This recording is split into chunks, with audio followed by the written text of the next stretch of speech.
it's a dictatorship who is constantly lying, who is terrorizing, and I'm against this. So in this case, the opponent, let's say the enemy, could be another country, and of course, many of the Ukrainian organizations super effective. People who donate 10 or 50 euros.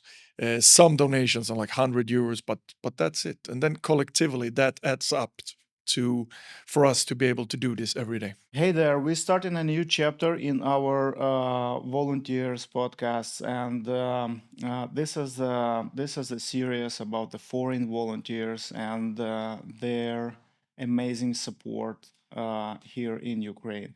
And today we have Ludvig, which has represented the Operation Change NGO from Sweden, and we will talk about his work here in Ukraine during these years of full-scale invasion in Ukraine. Hi, Ludwig. How are you? Hi, Max. Thank you. I'm good. Thank you for having me. Yeah. Thank you for your time. Please let me know about yourself.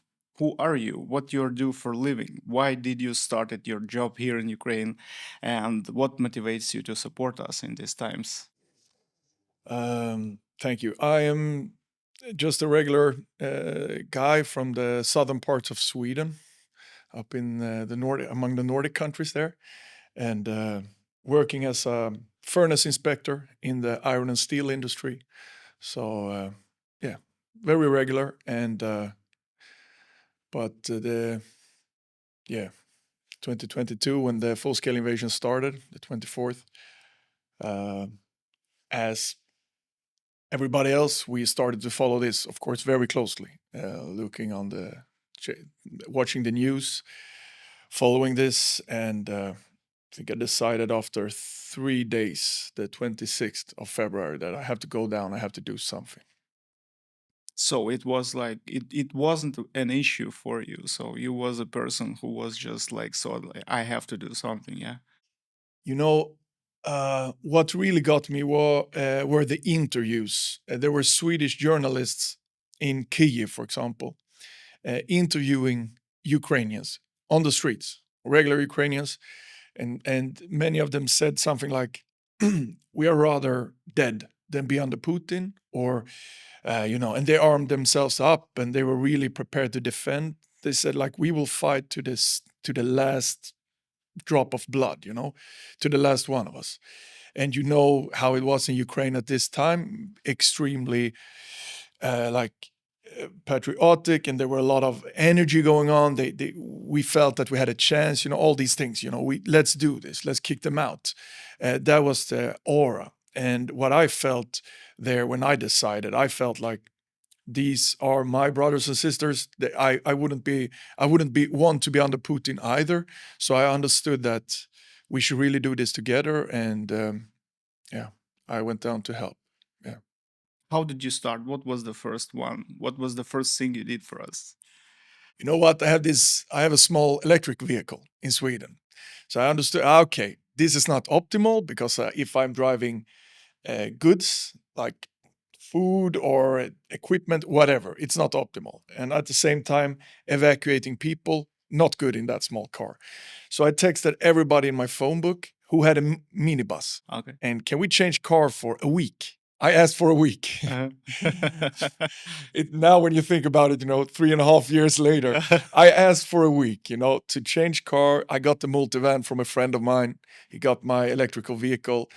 I filled the bus up with diapers, with food, candy, some stuff for the defenders, some protective gears, and then just went to the border down to the Polish-Ukrainian border, Medica at the time. Yeah. Mhm. Mhm. Yeah. So what was? Let me know a bit about your organization. So after that, you was started the Operation Change organization, and it's like successfully operating after 3 years of this war. And actually, this is very rare result because a lot of NGOs was started here in Ukraine, and most of them are closed.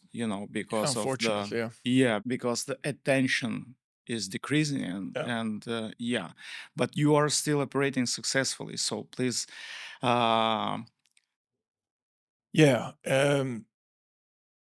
To make a very long story short, it's been a lot of time here.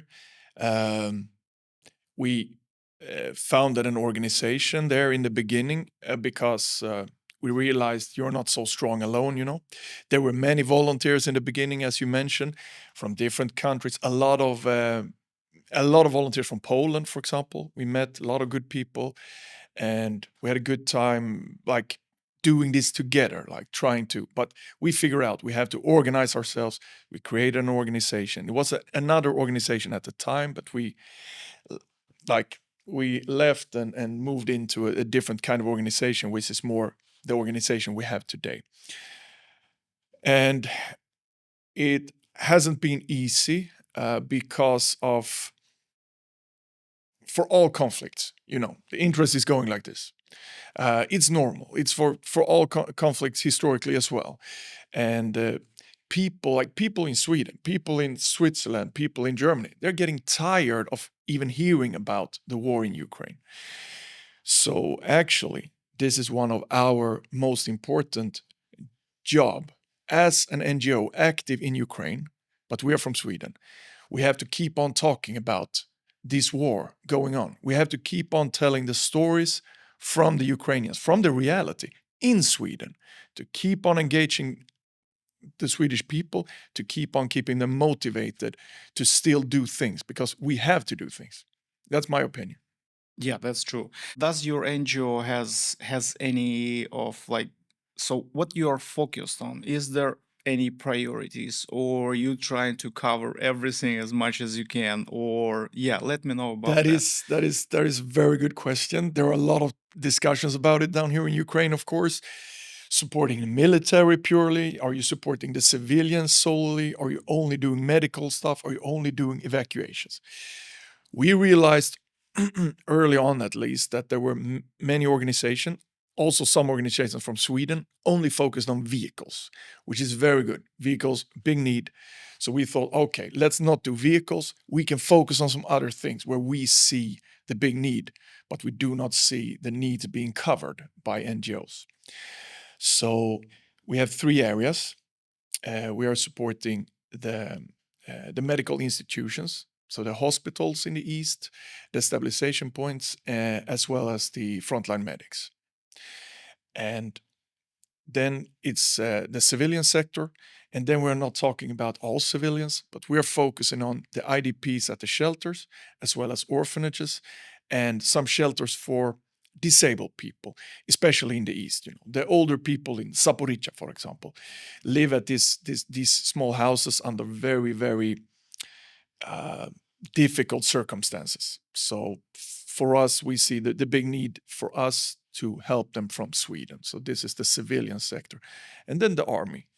And when we are talking about the armed forces of Ukraine, we're not talking about weapons, but we are supporting them with, for example, fishing nets Mhm. as the drone and grenade protection, having delivered 200 tons of nets up till date. Yeah. That's huge. That's huge. Okay, so you are not supporting militaries or civilians. You're supporting Ukrainians, and that's it's highly appreciated, It's actually. exactly how it is. The also the people, you know it yourself, but the Andris, the Bogdan, the Maxim we are meeting behind the front lines. It's regular people like you and me. They just chose to defend the country. That's all. It's not a different kind of human being. These like soldiers, and you have the civilian. It's like people who are defending their country, their freedom, democracy. Yeah. Yeah. Okay. Um, how many people do you have so far? How big is your team? Because as I mentioned before, you are like highly effective, and I see that you are doing an amazing job. I saw your warehouse, and I saw a lot of stuff over there, and yeah. So how big is your team? And does it increasing or decreasing? What is the current situation so far? Um, the team is, as we say, counted in pure numbers. There are 130 of us volunteers Yeah. That's huge. Mostly Swedish people, a couple of Ukrainians. It's a good combination here, and few other nationalities, some British people, and so on. But uh, of course, as you understand, some people are doing more than others. So there is a core with probably 30, 40 people doing like most of the work, and then you have some people who are helping out, maybe having a, creating a collection in some part of Sweden, Okay. collecting some specific things. For example, we had a small unit of collectors collecting working clothes. For example, we Mm-hmm. got a lot of questions for working clothes. Good Yeah. good trousers, good working shoes. These things for the people in the east who are like taking care of the vehicles, for example, or they have very very basic stuff, and it's yeah. Then some people in Sweden really started to collect that, working gloves, these things. Super good. Got it down in boxes here to Dnipro, our main warehouse, and could just send it right out. So we have those people who are maybe doing a little bit less than others, but still very important things. You have some volunteers who in Sweden, they focus on their jobs, their families, and then they take vacation from job, 3 weeks, go down here, just to volunteer here, to drive the cars, to do the last mile deliveries out to Zumi, to Kharkiv Oblast, to Donetsk Oblast, with our vehicles down here. So, and then go back to their life, and then the next year they come here again, and it's. You asked if it's how it's going, like if we are increasing or what. And I would say there is a donor fatigue. We are not getting the donation are not increasing. The Mm-hmm. donations are almost like a little bit decreasing, or at least at the same level. But regarding volunteers, we are getting more and more volunteers. Yes. So it's easier and easier for us to collect the things that are needed, what the hospital need, or what the defenders need, or what they need at an orphanage. It's easier for us now than for 2 years ago. But financially, we are still So it it's a tough level. Yeah. it's quite good that you are still, because a lot of NGOs are like, Yeah, I know. Yeah, yeah. we are So happy for that. We are happy for that. But yeah. it's tough. We are at the edge every month, really, to because the demands are so high. As you mentioned in the beginning, there are fewer and fewer volunteers here. So the ones that are still here, the ones that are still doing it, also this is also for the Ukrainian volunteers, of course. The Yeah. ones that are still here, it's like a higher pressure, a higher demand. You now know more people. Of course, when I came here 2022, I didn't know all these people that I do today.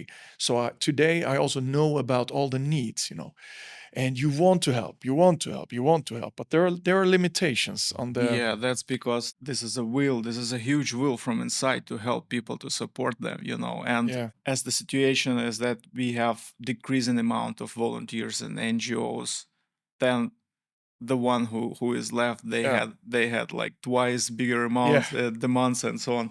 Yeah, so is that the speciality of your society, or why do you have increasing number of volunteers there in Sweden? So people are like uh worrying about what is happening, or it's about the number of people you have, and because you have a big team, they bring more and more people. Why do you increase in that regard?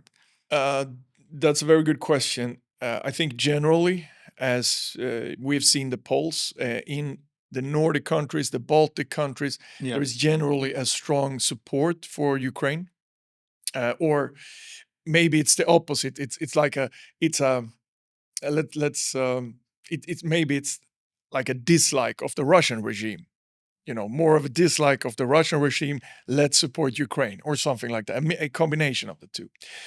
So there are people who want to do something, but maybe so far after 3 years they haven't found anything to support with.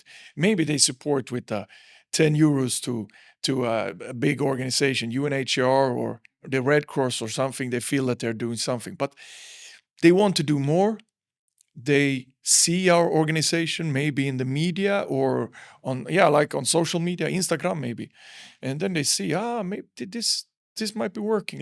And they reach out to us, see if they can do something, and we, of Yeah. course, we want their help. So Yeah, I want to know the secret why you are so effective, because I was in your warehouse and I saw what you have there, and those stuff are quite smart, because the warehouses I saw before was like fulfilled with food, and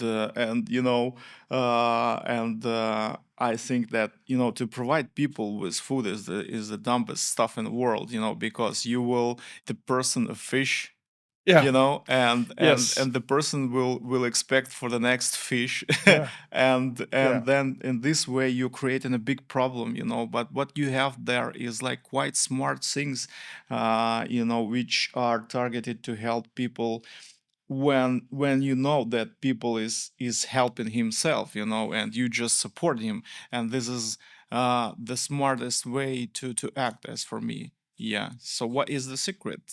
Thank you. Yeah, I think we have to be progressive. We have to adapt to the situation. In the beginning, I also thought that they needed food in Yeah, Ukraine. because it That's what was we heard. needed. Yeah. It was a cold winter, and many people escaping. There were big needs of food, but then we saw that changed very, very rapidly. Of course, when they liberated Kharkiv Oblast, Izium, for example, when we first went to Izium, they were like, knocking on the cars for food. It was a desperate situation, but that's not the case now. It's some food is needed here and there where people are escaping, but just to survive. But we need to look at it differently. It's a long-going war. We have to look at the other things. How can we, for example, stop the Russians from making gains on the country to make to prevent people from having to escape? Even that would be the best thing. If the Russians are unsuccessfully taking more ground, if they are just stopped, then fewer people have to escape, and that's a really good thing, because then they can live out of their land. You know how it is here. They grow their own food. They probably have their own work in the mines, for example, like they had around Pokrovsk.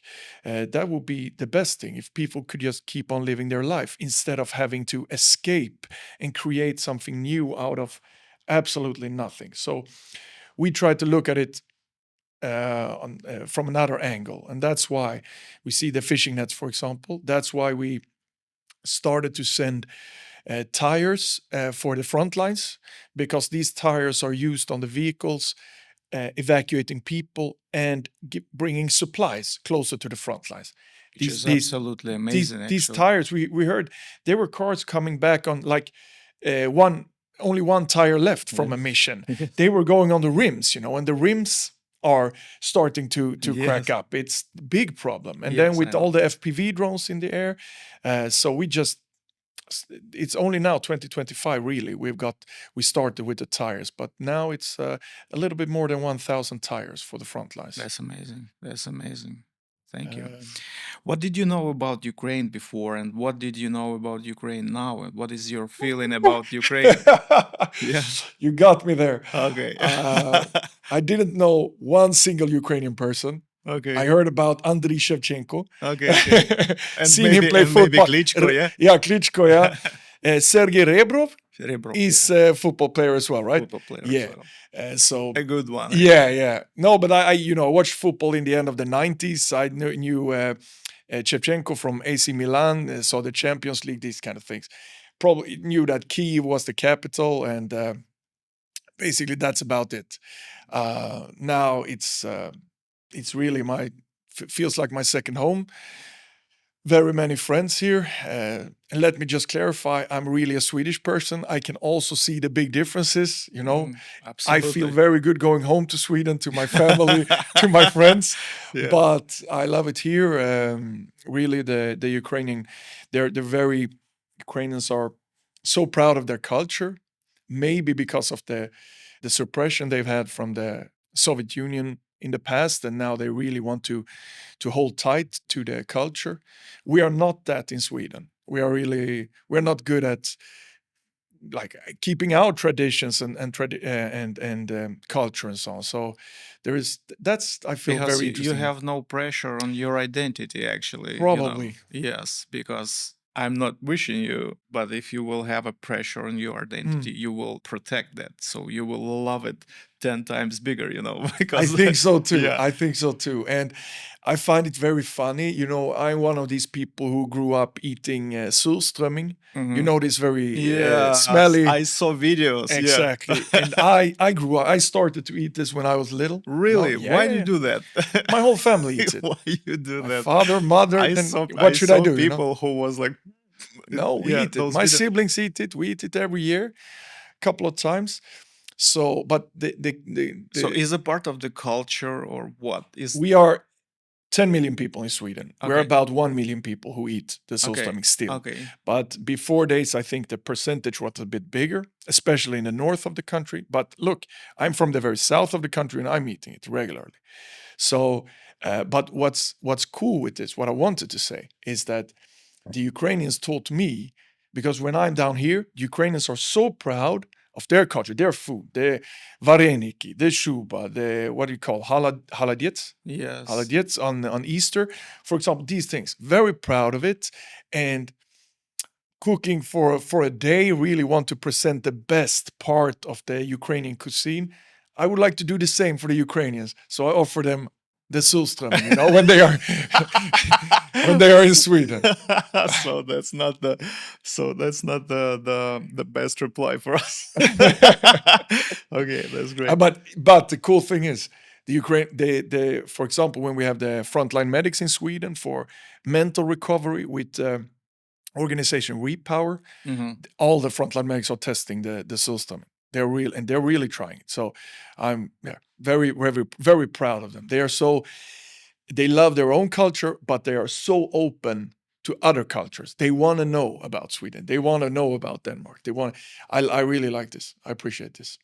Yeah, personally, I love Nordic countries and the Nordic culture, and yeah, I would love to know more about Sweden as well. Maybe we're gonna have a chance to talk more about that. You're Maybe I very will have welcome.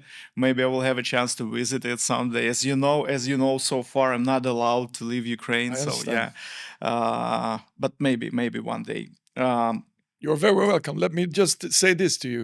Please text me before, because there is a big chance I'm in Ukraine. okay. So text me before so that we can plan when I'm in Okay, we can Sweden. exchange. Yeah. Yeah. Okay. I want you to know. I want you to talk more about these recovery travelings for the frontline medics, because you mentioned that, and I think that is an amazing project, and which you are supporting as well as you Yeah.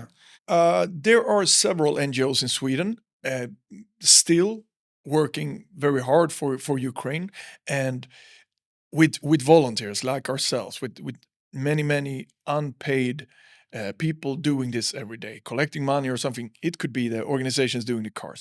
Then you have an organization which is mainly Ukrainian, but they have partly Swedish as well. They're called Repower.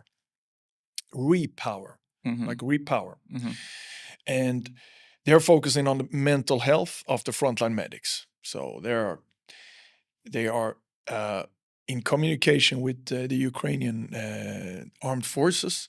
They choose which individuals who need this rest from the front lines, going for 10 days to primarily Sweden. I think we've had 14 projects now, Repower, and most of them have been in Sweden. And normally they are about 100 frontline medics to each project. They go with Ukrainian psychologists, and then we are some volunteers in Sweden helping out with bits and pieces. They get some Swedish food, they get to rest, they get to talk with their psychologist every day, they get to do some different things in Sweden to really relax and to do something completely else. And what I understand so far, it's a very successful project. So we at Operation Change and me as an individual are trying to help Repower as well, as much as we can. That is highly appreciated. We do the same for volunteers because they are like burning out, a lot, and we Yeah. try to recover them in Carpathian Mountains. That's good. Yeah. Carpathian Mountains. Have you ever been there? I haven't been there before the war, but during this war 2 times for a couple of days each, and I I really bet you love it. love it. Yeah, Wow. for sure. Yeah. Okay, what is your plans and what is your current challenges? Maybe you have some problems which you want to mention. Maybe someone who will overview this podcast will be able to help you. So give us a bit more, not about only a success, but the challenges as well. We have challenges. We for sure have challenges. So far, we've been successful in not getting uh, uh, what to say. Yeah, not we didn't have any personal damages or any of these kind of Luckily. problems. Yeah, or what you say, the, injuries more like. Hmm. Hmm. Um, but we have been when we lived in Sloviansk for 1.5 year till we had a aerial bomb hitting just the street outside our apartment. The windows came in. We had two volunteers at the apartment at the time, but they were both in safe positions in the apartment that morning, so we were lucky. Same with the traffic here. I would say that the traffic here is a bit tougher than Sweden, especially going east. Winter time when it's dark, a lot of vehicles without lights. For example, Hmm. you can there are the tanks on the roads. These things they're pretty dark, you know. So these things I would say are we are lucky. It's challenging, but have been lucky so far. Of course, we have this. We are taking the safety measurements. We are checking our cars every day.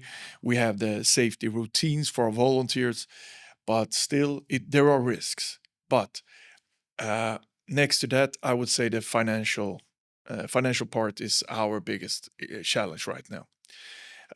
I would say that organizations like our Operation Change, for example, or Repower, or some other Swedish organizations that I know, and of course, many of the Ukrainian organizations, super effective. It couldn't be more effective in terms of what you put in and what comes out. It's really unbelievable. It's not like what I knew before with the big organization where you put in something and almost nothing comes out.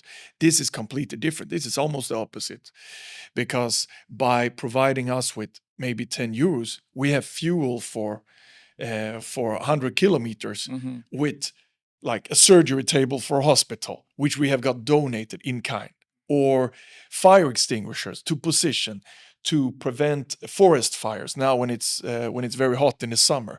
I mean that's you put in something very small and you get a very big output, and that's I would say that would make the biggest difference. Bigger financial donations to organizations like ours. Who are your donators? Who are your like regular donators, or who are the most donating persons for you? Is that business? Is that the government? Is it just the people? Like spreading No governmental support so far. so far. So Okay, far. sounds good. So far, sounds good. Uh, yeah, but on the other hand, it would be pretty nice as well if they realize the effects of this. But we have mostly it's donations from civilians, regular, and primarily from Sweden. Almost exclusively from Sweden. People who donate 10 or 50 euros. Some donations are like 100 euros, but that's it. And then collectively, that adds up to for us to be able to do this every day down here. So you're not motivating business to support you constantly or something? Is it hard? Is it It's hard. We are it's hard? trying, but we are not good at it. Like we are not good at media, for example. We are just doers down here. We try to do it every day here, and we try to collect everything we need in Sweden. But we are not too good at collecting at motivating the businesses for some large donations. So far, not successful there. Yeah, I know a bit about your culture, about the Nordics culture, and I know that a lot of responsible businesses you have there. So I guess that you have to showcase your projects more Yeah, to attract the attention. it's Maybe. it's a weak spot for us there. We're not strong. So you're completely right. We have to work more and better on that. Okay, okay. Maybe you can help us. Uh, but we'll see. I would love to. Thank Um, you. uh, I would, what is interesting is to, I don't know how to explain my question. Um,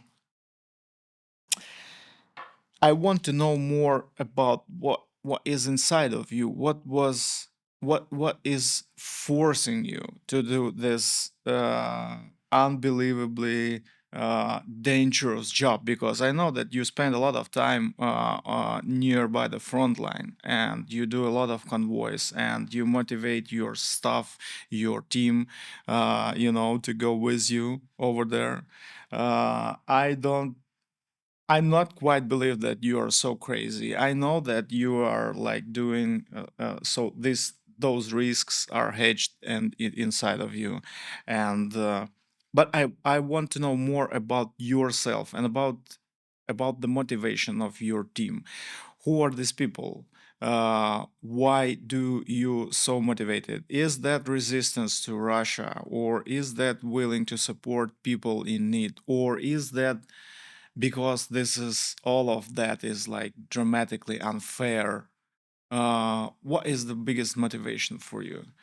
Please let me. Could I answer this in two different or Sure, from absolutely. two angles? Uh, First of all, from myself, because I can't speak really clearly about others, but I can give you an idea.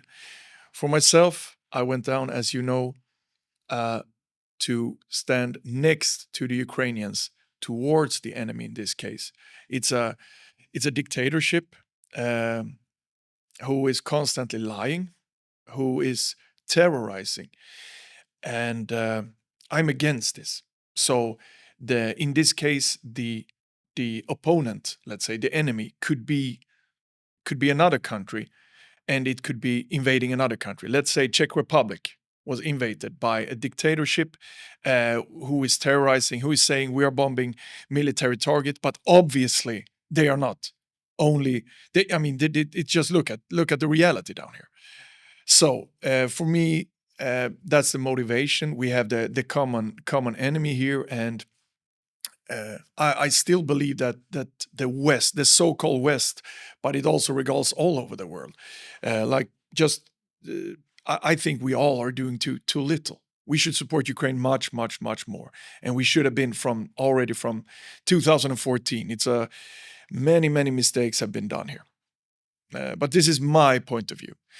If we're looking at our volunteers, as I said, we are many.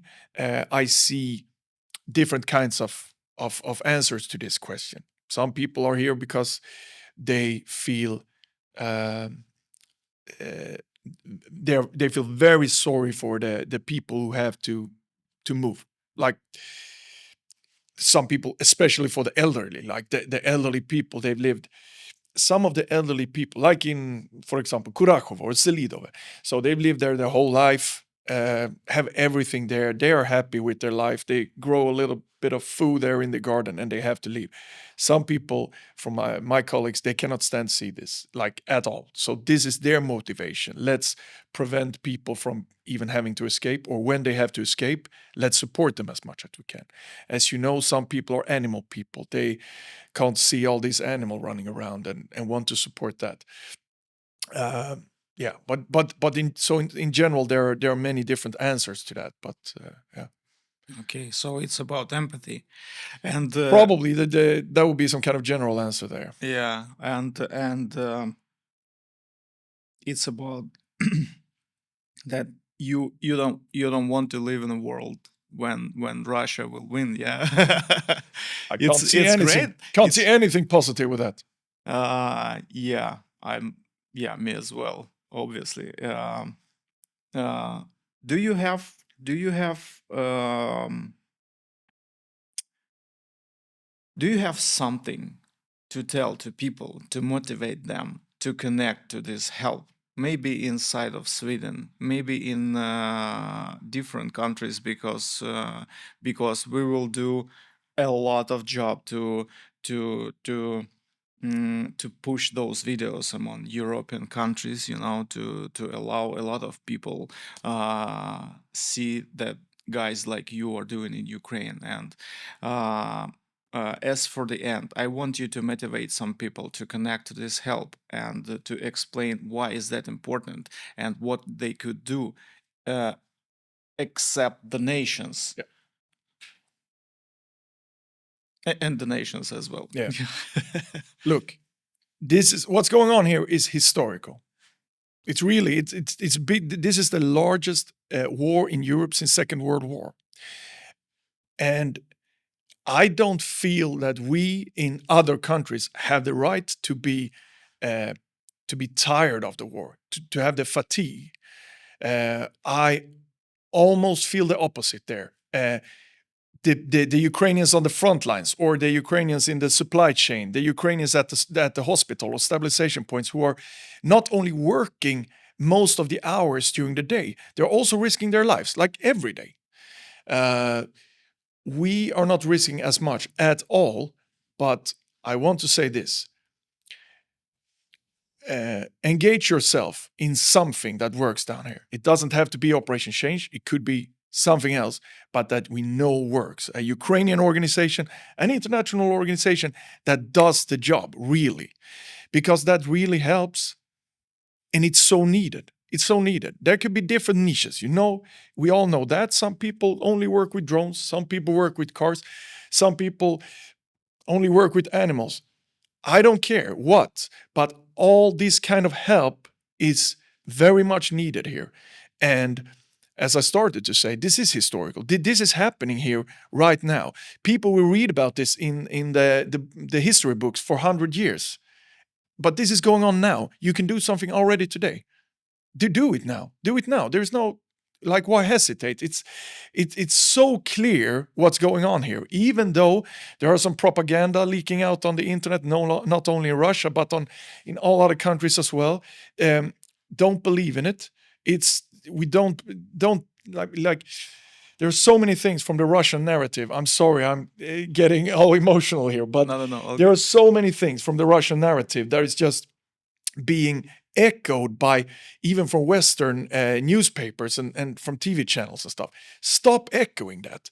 That's not the reality. It's not the reality. It's very simple down here. And if you do not believe it, go down here, talk to the Ukrainians, get to know the country, and then you will understand what's going on. Yeah, this is about the more modern journalists. The problem of modern journalists is like the clickbaiting titles, Oh my God. and yeah, and that's crap actually. So I don't love that. Okay, There is one country who wants to wipe out or obliterate another country. And there is one country who want to just be free, live as a regular democracy, be part of the European Union. It's as simple as that. And there is no, like, there will be, it's very hard to find a middle road there, because the one country who invades want to wipe out the other country. How to find a middle road there? no, we have different opinions actually. So what I heard, because I have a lot of connections in Europe, as I was very active in like the one quite big organization, which is JCI. Maybe you know, maybe not. And I have a lot of people. I have a lot of people which I know in Europe, and there is like quite different opinions, because someone says, "Okay, guys, we are uncomfortable with that. Is it so important to be free?" Maybe you will stop that, guys, because we have economy decreasing, those news about Ukraine. Why you're doing that? It's not so obvious for people, not for everyone, A lot of people are like not agree with that. We have to fight.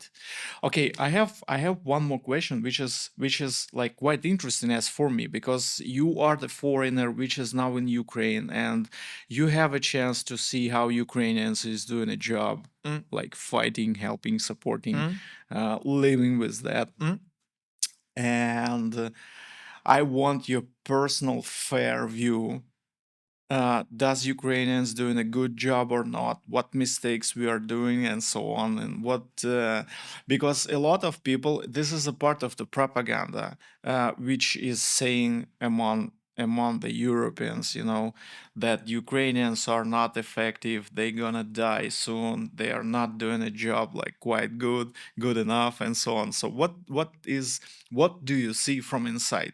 Does Ukrainians doing a good job, and does is like supporting Ukrainians is a right choice? For me, this is very easy to answer to, because this is what we've seen. We met thousands of Ukrainians, volunteers, medics, fighters. Could be anything. It could be these these people, 70 years old, who cannot fight, but is just participating, doing everything for the resistance.